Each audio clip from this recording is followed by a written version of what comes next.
like many British players as well, you actually were fortunate enough to play some club rugby in Australia. You played for Yeah. Manly Sea Eagles.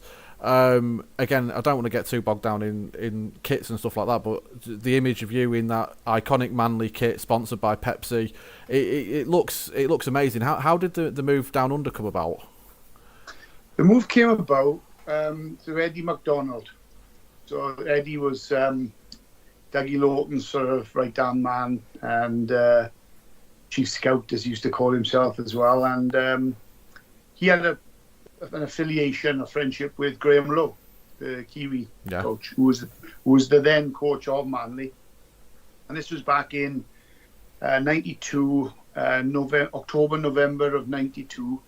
And I just got a phone call from Eddie McDonald saying, would you be interested in going and playing for Manly as a guest, so back-to-back season. So play your last game for Widnes in 93, which turned out to be the Challenge Cup final.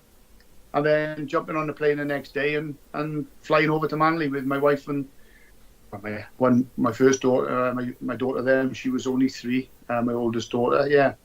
And that's how it happened. So all that time, you agree the contract, he's right, that's it, as soon as you finish playing. And as it turned out, it was the Challenge Cup final, so I probably had to wait a little bit longer, to get out there, but no problem. But yeah, once we got out there. But in the time I got out there, Graham Lowe had a brain hemorrhage. Yes. And he was very ill, and he stepped down from coaching. And Bobby Fulton took over, the then Australian coach. Yeah. And he had no... I mean, he put it to... When I first got there, I told the wife that because he hadn't signed me, I literally told the wife, don't be surprised if he sends us back home straight away, because he hadn't signed me, and he wasn't a big lover of pommies, as he called me. He called me a Pommie bastard, and I just put him straight. I said, I'm not a Pommie bastard, I'm a Welsh bastard, So, but he was, he pulled me off the training paddock, first training session, and put me straight. He said, I didn't bring you here. If you don't shape up, you're on the next ship home. So knew where I stood, and that drove me on to be more determined to prove him wrong. So yeah, became an integral part of the side. Yeah, great rugby, great kit. The kit was the best kit as well. Yeah, the ground was nothing. I was there in the summer. I went over.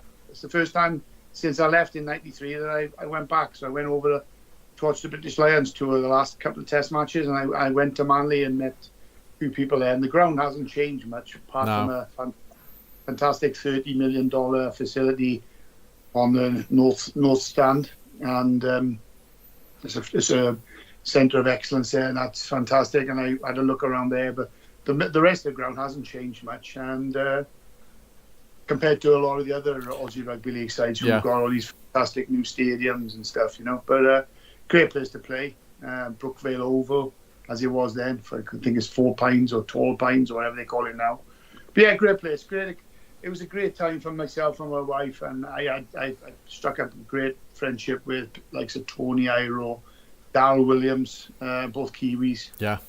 But Jeff Tuvey, Cliffy Lyons, unbelievable players. Yeah, Des Asler, very good friend of mine to this day. And some youngsters who were just coming through, who became legends in the game as well. So yeah, it was a great place to go, and we managed to get to the playoffs at the end. I think I played something like 16 games for them in a row. After my first game, I was playing for the second side. So my first game was like the A team or reserve grade. We played against Canterbury Bankstown. I played 80 minutes of that game. Played quite well. And this chap tapped me then in the change room after I was just about to have a shower, and he said, "Oh, you're playing, or you're backing up for the first team." I looked at him like that. I said, "What are you on about?" He said, "You're on the bench for the first team." I was like, "I just played 80 minutes." He said, "It's okay, yeah, but you're on the bench, so don't have a shower." So that's how they do it out there. So I remember sitting on the bench for about 20 minutes of the game. We weren't playing very well, we were losing, and Bobby Fulton said, "On you go." And when my first run, Cliffy Lyons I just ran this line, and Cliffy Lyons just put me through this hole, and I was out in the open thinking, this is easy. and I ran from the halfway line and just got tackled just short of the try line. I do believe that if I hadn't played 80 minutes previously, I would have probably made it, but my legs just sort of crumbled a little bit as I tried to sidestep the fullback. But yeah, that was my introduction, and then from there on, I played in the first team. I'm so much sure I must have done all right, because they were very serious about trying to sign me full time. But yeah, I was still a Widnes player, so that didn't happen.